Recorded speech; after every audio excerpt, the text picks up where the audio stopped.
मेरे नैना कब से तरस रहे,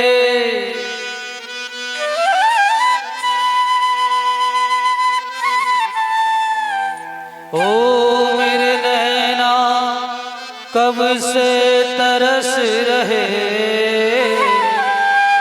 सावन बादों हैं बरस रहे।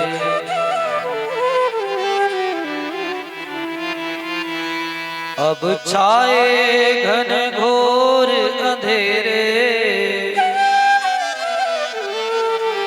घनश्याम संवरिया मेरे।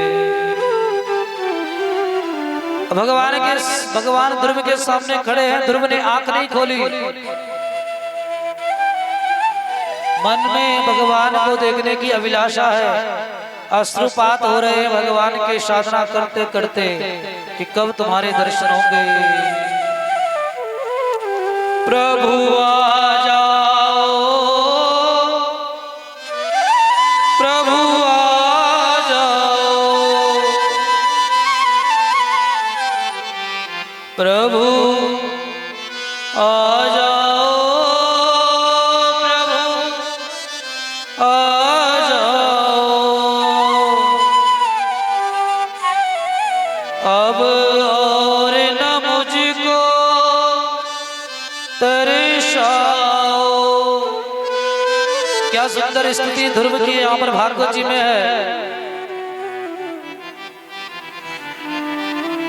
भागवत में जो स्तुति ध्रुव जी ने गाई है ना, ऐसी स्तुति नहीं है, आज तक मैंने भी नहीं पढ़ी जो स्तुति ध्रुव ने गाई है। ये तो हम केवल हिंदी में इसका ट्रांसलेशन करके आपको बता रहे हैं। प्रभु आ जाओ, प्रभु आ जाओ,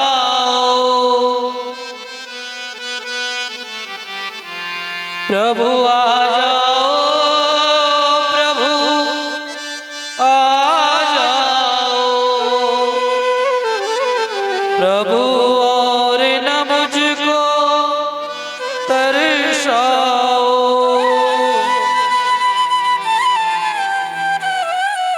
काटो जन्म मरण के फेरे, दोबारा इस धरती पर ना आना पड़े ऐसा कुछ उपाय बताओ।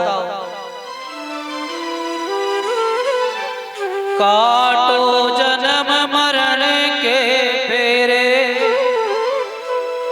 हो मेरा कोई ना सहारा बिन तेरे।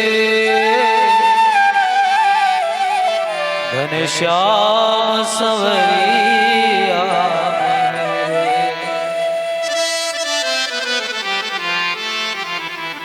घनश्याम संवरिया मेरे।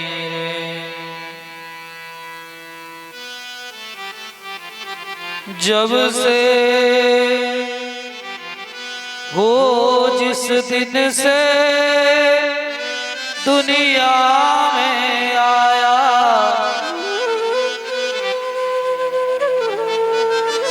जिस दिन से दुनिया में आया, मैंने पल भर चैन न पाया। जब से इस धरती पर आया हूँ, कभी किसी चीज की परेशानी, कभी किसी चीज की परेशानी, कभी किसी चीज की परेशानी। अब ध्रुव महाराज जी को वैसे कोई परेशानी नहीं, लेकिन देखो कितनी बड़ी विडंबना है। राजा का बेटा है लेकिन पिता से अभी तक नहीं मुलाकात हुई। राजा का बेटा भी पिता के बिना वंचित रहा, ये कथा है। और अब सीधा राजा का बेटा पिता से जो वंचित होने वाला पुत्र है, सीधा भगवान से मुलाकात कर रहा है। इतना सामर्थ्य केवल साधना में है, इतना सामर्थ्य केवल जाप में है, इतना सामर्थ्य केवल भजन में है, जो तुम्हें सीधा भगवान से मिला दे। और जब भगवान से कोई जीव मिलता है ना, तो वो संसार उसके सामने शून्य हो जाता है। अगर भगवान का दरबार चाहिए, भगवान का दीदार चाहिए, भगवान का स्थान चाहिए, तो इस मृत्यु लोक की माया से मरना पड़ेगा। एक मरना तो होता है जिसमें शरीर हमारा मर जाता है और इस शरीर को पंच तत्वों में विलीन होकर अग्निदाह इत्यादि देकर जलाया जाता है। एक शरीर तो उसको मरना कहते हैं और एक मरना वह होता है प्राण भी चल रहे हैं, मुंह भी चल रहा है, हाथ भी चल रहे हैं, कान भी चल रहा है, लेकिन संसार के लिए नहीं, केवल परमात्मा के लिए। उस शरीर से संसार के लिए बोले शून्य हो जाइए, ध्रुव की तरह मेरे प्रभु की भक्ति तुम्हें प्राप्त हो जाएगी। बोले जब से इस धराधाम पर आया हूं तब से बोले अनेक परिस्थितियों में फंसा हुआ हूं।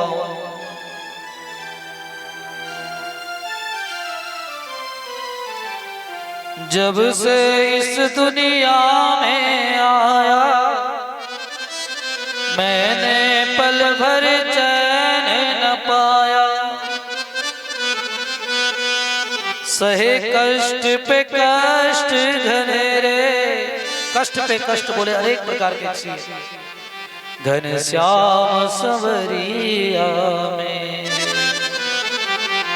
ये तो आपको हमने समझाया, लेकिन भागवत जी में स्तुति है। योऽन्तः प्रविश्य मम वाचमिमां प्रसुप्ता। ये ध्रुव जी की महाराज की स्तुति है। भगवान जब उनके सामने आए, नेत्र खोले ध्रुव ने, तो ध्रुव कुछ कहना चाह रहे थे। मेरे प्रभु ने सोचा कि 4.5 वर्ष का बालक है और 5 वर्ष की आयु में भगवान को प्राप्त कर लिए, 6 वर्ष तक 6 महीने तक साधना की, और भगवान सोच रहे हैं कि ये भक्त कुछ कहना चाहता है, लेकिन कहेगा क्या? पढ़ाई लिखाई तो की नहीं है ना, किसी कॉलेज में तो गए नहीं, कोई पढ़ाई तो की नहीं किसी विद्यालय में।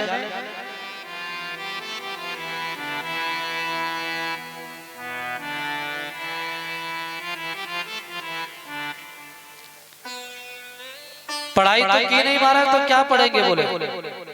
इसलिए भगवान ने ध्रुव के कंठ से अपने शंख का स्पर्श किया, कपोलों से, गाल से, कंठ से। जैसे ध्रुव के कपोल कंठों से मेरे प्रभु का शंख स्पर्श हुआ, मेरे ध्रुव महाराज जी तो ऐसा बोलने लग गए, मोकम करोति वाचालम, ऐसा बोलने लग गए, ऐसा बोलने लग गए। महाराज क्या बता रहे, जब भगवान की कृपा होती है ना तो गूंगा भी बोलता है, और जब भगवान की कृपा नहीं है अच्छा खासा बोलने वाला भी गूंगा हो जाता है। इसलिए ध्रुव महाराज जी क्या कह रहे हैं, क्या सुंदर स्तुति है महाराज। योऽन्तः प्रविश्य मम वाचमिमां प्रसुप्ता संजीवयत्यखिल शक्तिधराश्वधाम्ना अन्यास्तहस्तचरण श्रवणत्वगादि प्राणन्नमो भगवते पुरुषाय तुभ्यं। ये ध्रुव महाराज जी गा रहे हैं भगवान की स्तुति। यो अंतः प्रविश्य मम वाचमिमां प्रसुप्ताम्। हे मेरे प्रभु, यो अंतः कहते हैं आप तो मेरे हृदय में बैठ गए सीधा। प्रविश्य, आपने तो मेरे हृदय में ही प्रवेश कर दिया। योऽन्तः प्रविश्य मम वाचमिमां प्रसुप्ताम् संजीवयत्यखिल शक्तिधराश्वधाम्ना अन्यास्तहस्तचरण श्रवणत्वगादि